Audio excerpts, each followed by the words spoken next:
Hi, this is Marie of Creations Photography and Design, and today we'll be making a copyright brush that we can tap on any of the images that leave the studio. We'll start with a new file, and I'm going to make this, 2100 is good. It's a nice big number for pixels. If we convert that to inches, it's about 7 inches. I want to have my height run around to someplace in there, and I want a really big resolution because I can always make the brush smaller, but it's hard to make a small brush big if we have a big image. I'm going to start out with the type tool. I am going to use let's actually click on the type tool, the T. The font that I like to use, because it looks like my handwriting, is Sig Royal. We're going to make sure our foreground color is black, and I'm going to type in 2012.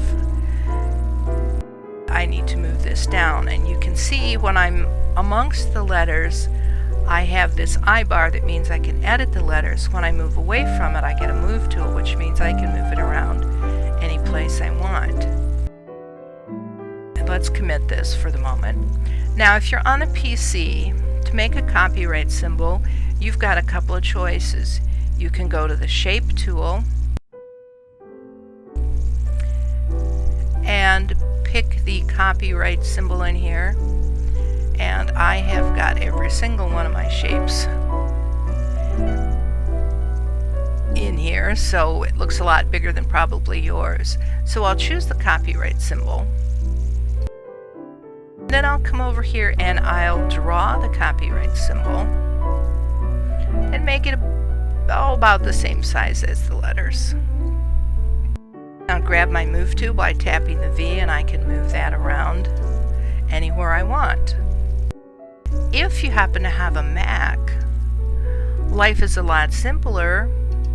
On many fonts, all you have to do is hold down the Option key while you type the letter G, and it already automatically makes a copyright symbol for you. So pick your poison, either draw it with a Shape tool if you have a PC, or use the keyboard shortcut Option G if you have a Mac. So now I have my copyright on here. I also like to have my studio name. So let's go back to that type tool. Tap in, and this time I want it smaller than 72. I think I'm going to run it around 24. Well, let's try 30. And type in my studio name. Now you see here I've got it set in the middle, so let's put it back to left aligned. And it makes it look a little bit different. Again, I'm going to use my sneaky move tool and set that down near the bottom here. And go ahead and commit it. I'm going to add one last blank layer. And this time I'm going to get my brush tool, and I'm going to use a graphics tablet and a stylus. I'm going to get a brush. This second one over is a hard edge brush, but it's set to pressure sensitivity. So when I'm pressing less, I'll have skinny lines. When I'm pressing harder, I'll have thick lines. I'll put my signature on here. I've got this set for 8. Let's make it one more bigger. I liked 9 last time. And I'll hit the right bracket key to make it bigger. Then I'll put in my official. Oh, that looks bad. So I'll try it one last time. Much better.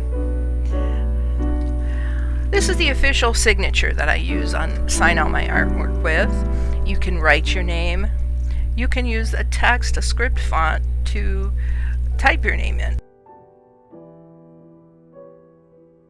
I like this because it makes it a little more personal. So I'll grab my move tool and I want to put this into a pleasing arrangement. And I'll move this over. So now we've got all the elements we need. We've got in big bold letters, copyright, what year it is. We've got a signature, we've got the studio name. So if somebody cares to look us up, we've got it. Now at this point, you'd probably want to save it, because if you went back next year and got your type tool out on this layer, you could make it for copyright 2013 or 14 or 15, whatever you need. If once you've got this made the way you like it, you can make a new brush every year from this file. So let's go back to 12. Go ahead and commit that. And you say, all right, now what? Well, we go up to Image. Actually, we go to Edit. And we define the brush preset. And we call it something. We'll say copyright with studio name. I'll put 2012 just to distinguish it from the one I made a moment ago while I was practicing. And I'll say OK. Now we'll go and open up a photo. I'll use Controller Command 0 to get it as big as my screen will show it. And I'll get my brushes out.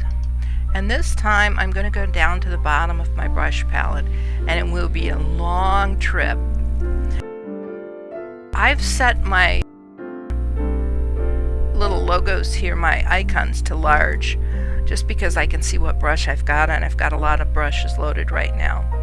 I'll tap on that last brush that I made, and you can see here I've got the whole thing. Now, if this were going out as a proof set, I would probably make a new layer and tap this on right in the middle. No doubt about it, this is my photo. If I were going to print this and send it out, I'd make my brush smaller, and I'm using my left bracket key to do that. I would put it discreetly in the corner. I often use white or black, but sometimes I pick a color from the picture. For instance, let's sample this nice blue here on the bridge and tap it over, and it's even less obtrusive. So it's there, but you can do it any number of ways, any number of sizes. I would save this as a JPEG before I printed it. If I were going to give the file away, I'd save it as a low quality JPEG. If I were going to post it on the internet, and I would probably have the copyright quite a bit bigger, people could maybe get it from the internet and try and print it. They'd have a hassle getting the copyright out of it, but it's just serving notice. And then I would save this file and either print it or do whatever I needed to do with it. But you can see that making a brush, a copyright brush or a logo brush, if you wanted it to be a logo brush, is really very simple. So go ahead and check it out and have fun doing it. Thanks.